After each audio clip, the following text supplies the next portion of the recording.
திருவாடானை தாலுக்கால புல்லுக்குடி அப்படிங்கிற கிராமத்துல ரொம்ப சின்ன கிராமம், ஒரு 25-30 வீடுகள் தான் இருக்கு. இங்க கைலாசநாதர் ஆலயத்துல இருந்து பேசுறோம். கைலாசநாதர் அப்படி இருக்காரு, அருமையா அற்புதமா இருக்காரு. அந்த ஓட்டக்குடியில் அப்படியே சிதிலமடைஞ்சு இருக்காரு அந்த இடத்துல.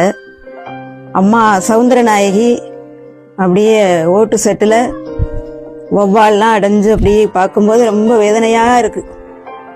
அடியார்கள்லாம் இந்த இடத்துக்கு வரணும், ஐயா கிருபை செய்யணும்.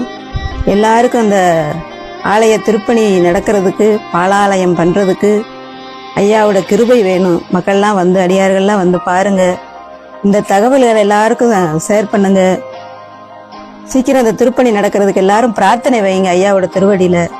இந்த மாதிரி இருக்கிற ஆலயங்கள் எல்லாம் எல்லா அடியார்களும் வந்து பார்த்து ஐயாவோட கிருபையிலையும் கருணையிலையும் திருப்பணி நடந்து கும்பாபிஷேகம் நடக்கணும்.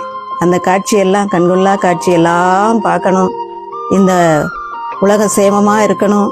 அதுக்காக இந்த இறைவனுடைய கைலாசனுடைய அருள் கிருபையை வேண்டி உங்க அடியாருடைய அத்தனை அடியாருடைய ஒத்துழைப்பும் வேண்டி அன்போடு கேட்டுக்கொள்கிறோம்.